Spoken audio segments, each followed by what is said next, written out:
소위 바이탈 뽕에 취해서 응급의학과를 전공을 했던 김아무개라고 합니다. 감사합니다.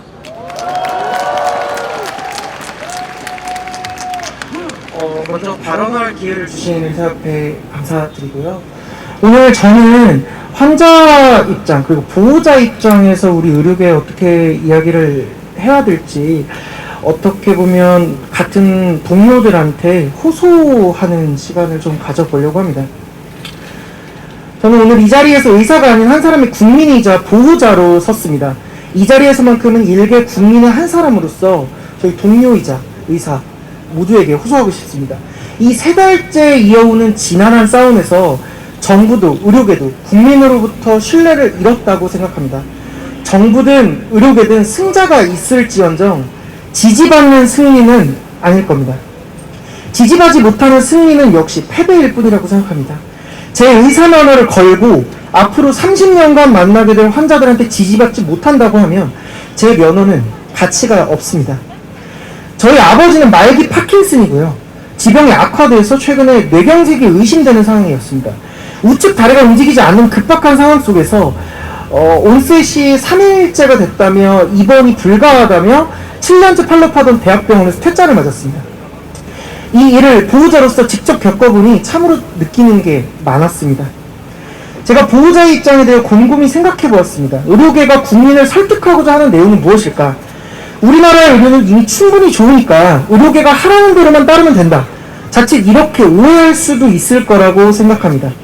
지금까지 국민을 설득하기 위한 수많은 시도와 많은 과정들이 있었지만 진짜 우리가 주장하는 바는 생계만으로도 바쁜 국민들한테 와닿기는 어려웠다고 생각합니다. 우리 모두에겐 소중한 사람이 있습니다. 가족, 연인, 그리고 친구. 그들의 건강 상태에 불편함이 생긴다면 크건 작건 상관없이 우리한테는 가장 위급한 일입니다. 한 달간 간병을 하면서 보호자의 병실로 밤을 지새우고 뼈저리게 느꼈던 사실입니다. 당장 내 눈앞에 나무 한 그루에 애정을 쏟기 바빠서 차마 숲을 바라보기 어렵습니다. 그렇기에 의사들의 외침은 보호자나 환자 당사자들한테 와닿기가 좀 어렵다고 생각합니다. 의료계와 정부 둘 다 국민을 명분으로 내세우고 있습니다. 하지만 분명히 국민을 위해서라고 하는데 진짜 국민의 의견이 반영되었다고 느껴지는 쪽은 없는 것 같습니다. 국민들은 아마 이렇게 생각할 겁니다. 우리나라 의료는 세계에서 손꼽힌다는데 왜 병원 갈 때는 불편하고 힘들까? 이러한 불편함으로부터 야기된 답답함은 아마 의료계를 향한 의문으로 변질되었을 것입니다. 정말 우리나라 의료가 좋은 게 맞을까? 이렇게 국민으로서 병원을 이용할 때 느꼈던 의문과 답답함이 바로 갈등 해결의 실마리라고 생각합니다. 국민들이 중요하게 보는 것은 의료계가 어떠한 많은 것을 포기하고 희생했는지 노력했는지가 아닙니다. 환자들이 얼마나 건강해졌는지, 내 가족이 얼마나 좋아졌는지, 그리고 얼마나 의료비를 아낄 수 있는지, 의료 이용이 편해졌는지, 빨라졌는지, 그것이야말로 국민들의 최대 관심사입니다. 이것에 따라 국민을 설득할 수 있는 쪽이 국민의 지지를 받을 것이고 더욱더 좋은 롱텀 모탈리티를 보일 것이라고 확신합니다. 저는 오늘 환자에게 미안합니다. 제가 없어도 응급실은 잘 돌아가고 있겠지만 조금 더 빠른 처치를 받지 못했을 그 한 사람한테, 입원 배드를 확보를 못해 조금 더 기다렸을 그 한 사람한테 미안합니다. 귀를 닫고 있는 청와대와의 논리적 언쟁은 이제 충분하다고 생각합니다. 지금 우리가 당장 눈앞에 두고 봐야 할 것은 단순한 숫자 2000, 숫자 노름이 아니라 대체 어떻게 우리가 더 나아질 건지에 대한 논의라고 생각합니다. 국민의 한 사람으로서, 우리 아버지의 아들로서, 파킨슨 환자의 보호자로서 더 직접적으로 어떻게 더 좋은 진료를 받고 편하게 병원을 이용할 건지에 대한 대안을 우리가 먼저 제시해야 된다고 생각합니다. 의사 수만 늘어나면 낙수 효과로 모든 문제가 해결될 거다. 이런 얼토당토하는 쓰레기 같은 이야기는 더 이상 쓸모가 없습니다. 환자와 보호자, 그리고 언젠가 침대에 누울 수 있다고 걱정하는 국민들이 우리가 먼저 우리의 편으로 만들어야 된다고 생각합니다. 솔로몬의 재판에서 이기는 사람은 힘이 더 센 사람이 아니었습니다. 아이를 더 아끼는 사람이었습니다. 저는 오늘 이 자리에서 정부가 아니라 의사가, 우리가 환자를 더 사랑하는 사람이라고 믿어 의심치 않습니다.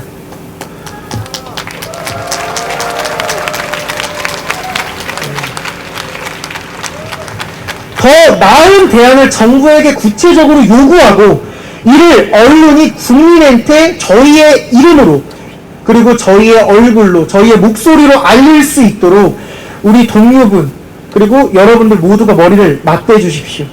감사합니다. 김아묵이었습니다.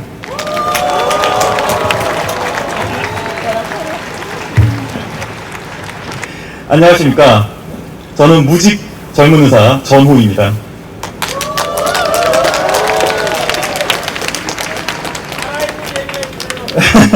오늘 여기 모여주셔서 정말 감사합니다. 저는 워낙 쟁쟁하신 분들이 앞에서 잘 얘기해 주신 덕분에 가볍게 농담을 좀 섞어서 현 상황에 대한 이야기를 좀 해볼까 합니다. 그리고 일단 저도 잡혀갈까 무서우니까 누군가를 교사하거나 선봉한데도 아무도 안 들을 전 응급의학과 2년 차임을 다시 한번 말씀드립니다. 제가 아무리 말해봤자 선생님 그래서 그게 저희 과가 맞아요? 라고 할 건데 아마 그 정도 반응밖에 못 들을 거라서요. 먼저 손을 한번 들어볼까요? 들어봐 주실까요? 진료하는 환자가 구글링이나 네이버에서 본인이 희귀암이다 아니면 자기 자식이 유전병이다 그렇게 읽었다는 환자를 보신 경험이 있는 분들이 계실까요? 아유 맞네요. 그러면 혹시 암이 아니라 혓바늘이라는 걸 깨닫는 환자나 아니면 이상한 자세로 장시간 넷플릭스를 봐서 문제가 생긴 거라는 걸 알게 된 환자를 보신 적 있으세요? 없으실 거, 있군요. 그렇군요.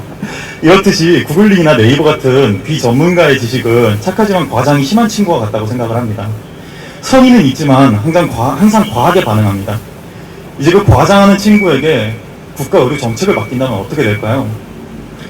갈아받는 매 마시다 갑자기 사람을 더 갈면 되지 않을까? 라고 생각한다든지 아니면 하루 세 번씩 손바닥에 왕자를 써야 이런 여튼 터무니없는 일을 해야 하는 상황이 될지도 모릅니다. 이게 바로 여러분 우리가 진짜 전문가들 의료 현장의 실무자들이 필요한 이유입니다. 나무위키에서 10분 정도 자료조사를 한 사람들이 아니라 10년의 의학 공부와 수련으로 보낸 사람들 말입니다. 그럼에도 불구하고 때때로 정부는 이걸 망각하고 의료 정책 만들기 꿀팁 유튜브에나 나올 법한 정책을 들고 나올 때가 있죠. 참 갑갑한 일입니다. 오늘 주제인 의료 정책에서의 의사의 의견의 중요성은 상식처럼 보일 수 있다고 생각합니다. 하지만 우리가 저희가 잘 알듯이 상식이란 그렇게 흔하진 않다고 생각합니다. 예를 들어 제 삼촌 같은 경우에는 설탕에 재운 매실을 먹으면 뿜어낸 효소로 감기를 나을 수 있다고 생각을 하시는데 이분에게 아무리 바이러스성 질환이나 삼투압에 대해 설명을 해봤자 별 의미가 없더라고요. 저는 제 삼촌을 사랑하지만 그분에게 의료 입법을 맡기고 싶진 않아요. 바이러스를 잡아먹는 무적의 매실 효소에 대한 상상 자체가 재밌긴 하겠지만 우리의 건강 전략은 과학을 기반으로 해야지 열정적인 아저씨의 민간요법이 아니어야 합니다. 정치인들이 실무자 없이 결정을 내리면 경험 없는 친구에게 여행 계획을 맡기는 것과 같다고 생각을 합니다. 어느 순간 길이 잃고 기름이 떨어진 채 음모론을 듣게 되는 그런 상황이 발생한다는 거죠. 의료 정책에는 복잡한 현장과 구조, 의학을 이해하기 위해 자신의 삶을 갈아 넣은 전문가의 냉철하고 지식 있는 손길이 필요합니다. 아침 식사 전에 흥미로운 글을 읽은 사람에게 맡기는 것이 아니란 말이죠. 저희 의사들은 단순한 의학 지식뿐만 아니라 환자와의 일상적인 경험을 가지고 있습니다. 그들은 이들이 현장에서 일어나고 있는 일을 처음으로 목격하고 무엇이 효과가 있는지, 무엇이 안 되는지, 무엇이 시급한지 잘 알고 있습니다. 저는 현장에서 일하는 실무자들이자 모든 책임을 지는 책임자이기 때문이죠. 저는 정책자들에게 강점이 없다고 말하는 건 아닙니다. 그들은 결정을 내리고 예산을 조정하고 그리고 아주 긴 연설을 하는데 탁월합니다. 하지만 최신 다이어트 열풍이 의학적으로 타당한 조언인지 아니면 한 3달 있다가 신장이 망가져서 수석하기 딱 좋은 방법인지는 신장내과한테 물어보는 게 낫지 않나 생각을 합니다. 결론적으로 전문가의 의견 없이 만들어진 의료 정책에서 국민들이 보기엔 그럴듯해 보이는 부분을 찾을 수 있을지는 모르겠습니다만 그럴싸한 느낌만으로 환자를 처치하면 저희는 형사처벌을 받습니다. 정책을 만든 사람은 무슨 책임을 지나요? 의료 정책에는 현장에서 일하는 의사들의 의견이 필요합니다. 단순히 의료 전문 지식만이 아니라 매일 매순간 헌신과 사명감으로 흔히 말하는 바이팔공으로 매일 하는 일을 위해서도 말이죠. 결국 저희는 사람들을, 국민을 치료해야 되는 의사니까요. 그래서 제 삼촌이 좋아하는 생명의 매실 효소는 달달한 게 땡길 때나 꺼내 먹기로 하고 정책에 관해서는 현장의 의료 전문가들의 목소리를 들어야 된다고 생각합니다. 무릇 국가의 의료 정책이란 대계를 바라보고 가장 자원 효율적인 방안의 설정을 위해 토론과 검토 후 신중하게 결정해야 하는 것이라고 생각합니다. 하지만 정부는 비방과 선동, 협박과 호응만이 있는 집단 논리적 관찰만을 고집하고 있습니다. 저는 이러한 일방적 상황에 더 이상 소중한 머리카락을 잃어가는 그런 건물을 이어나갈 희망을 잃었습니다. 그래야 저는 사직하였고, 다른 친구들은 솔직히 잘 모르겠습니다. 제가 워낙 아싸라서 제 가족을 믿고 맡길 만큼 똑똑한 친구들이니까 각자 알아서 잘 판단하고 있으리라 생각합니다. 뭘 잘 알지도 못하는 후배 의사의 긴 이야기 들어주셔서 감사합니다.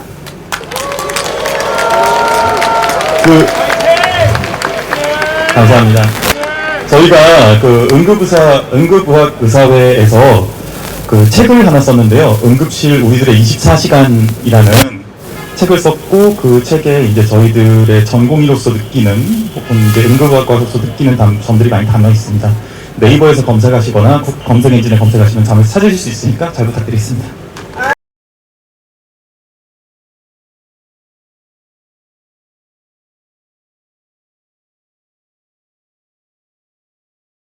대한민국 국민 모두가 한국의료를 살리기 위해 힘을 모아주시기 바랍니다.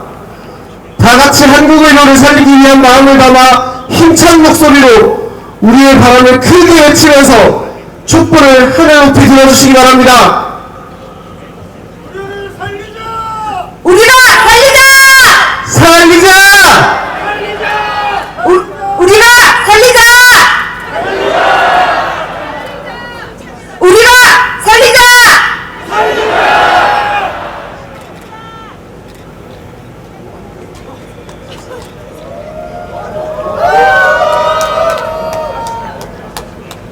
살리자! 살리자!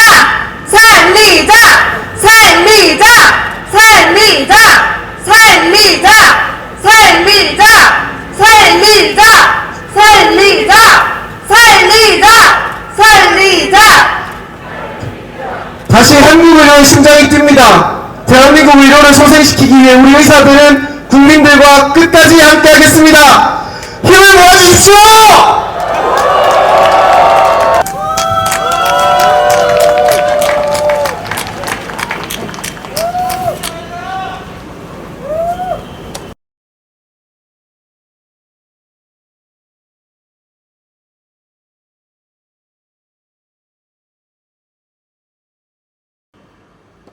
정부는 의료 현장을 살리는 의료개혁에 거액을 쓰겠다는 새빨간 거짓말을 국민들한테 하고는 정작 의료 현장을 살리는 수가 정상화는 전혀 할 생각이 없습니다.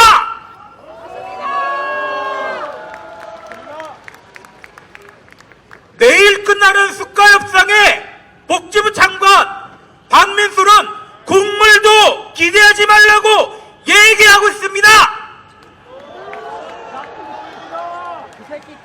한마디로 이 정부는 아이들 목숨, 임산부 목숨, 암 환자 목숨, 어르신들 목숨에 전혀 관심이 없다는 얘기입니다.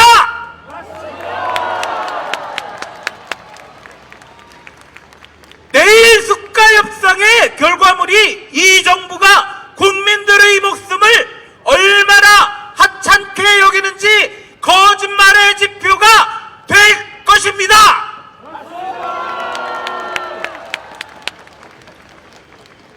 정부는 사직한 전공의들을 범죄자 취급했고, 법무부와 협의해서 의사들을 가둘 교도소 공간도 점검한 것으로 압니다. 제가 환자 살리는 제도를 만들어주겠다고 했더니 14만 의사의 대표인 저부터 없는 죄를 뒤집어 씌워 감옥에 가두겠다고 합니다. 그러더니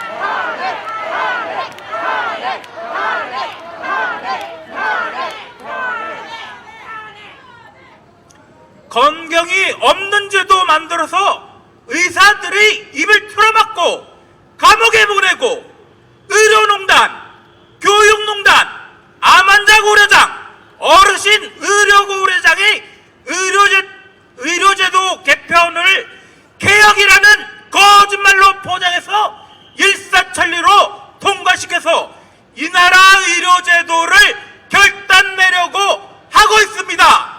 이게 옳은 일입니까?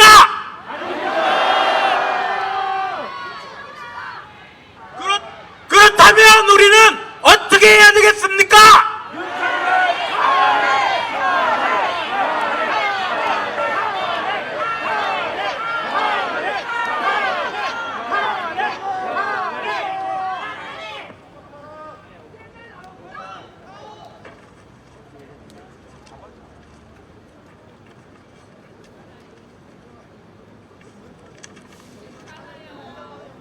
이거 누가 막아야 할까요?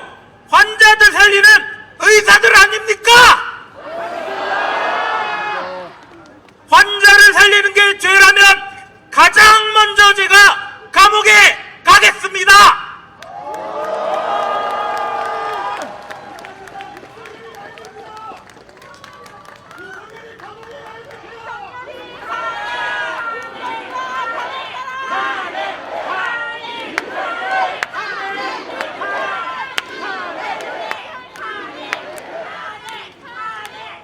개원이 봉직이 포함 14만 의사분들 저와 함께 기꺼이 감옥에 가시겠습니까? 네.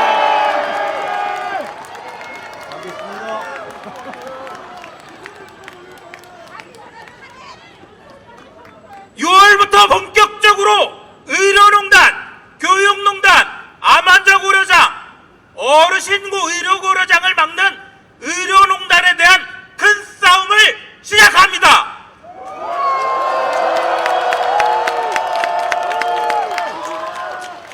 교수님들께서도 기꺼이 동의해 주셨습니다.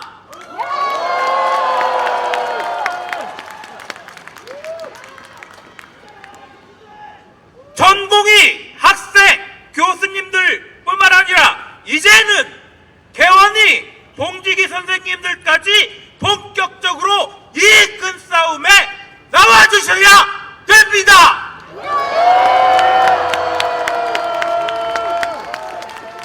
다 같이 이 싸움에 나오시겠습니까? 가장 먼저 제가